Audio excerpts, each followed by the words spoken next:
తిరుపతి దేవుడు వస్తాడా ఇప్పుడు? ఎప్పుడు పున్నని రోజు ఆయన అప్పుడే వచ్చిండు. 5కి వస్తాడు. 5కి వస్తాడా? అనాథ రక్షక గోవింద గోవింద. మా ఊరి అంశలు ఆయన ఎప్పటికి తిరుపతికి పోయేటోడు. అయితే ఆయనకు ఒకనాడు శాత కాలే. 6 నెలలు పోయేటోడు, 6 నెలలు వచ్చేటోడు. చేత కాకుంటే అయ్యా నువ్వు ఎందుకు వస్తావు, నేనే నీ కాడ దిగుతా, నేను పలాని జాగలుంటా గుట్టకు,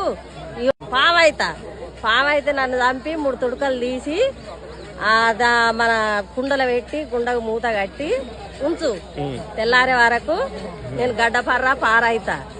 అయితే అయ్యి మర తొలువు గుడిని, గుట్టను తొలితే నేను దేవుడా వెళ్తా. తవ్వు అంటే గుట్టలో దేవుడు ఆయన నిలుపుతా అని అంటాడు ఆయన. అప్పుడు అది దేవుడు అయి వెళ్తాడు. ఆయన పోతరాజు అని ఉండే ఒక ఆయన అవసరం స్టోరీ, అదంతా స్టోరీ అవసరం ఆయనది. తిరుపతి దేవుడు వస్తాడా ఇప్పుడు? ఎప్పుడు పున్నని రోజు ఆయన అప్పుడే వచ్చిండు. 5కి వస్తాడు. 5కి వస్తాడా? పున్నని రోజు ఎప్పుడు వస్తాడు. మర్ర ఎల్లుండి పోతాడు శుక్రవారం. 3 రోజులు జాతర. మాది మాకు అనుకున్నట్టు జరుగుతాంది. అనుకున్నట్టయితే అన్ని మాకు మొక్కులు అవుతాయి. ఆపద మొక్కుల వాడు అనాథ రక్షక గోవింద గోవింద.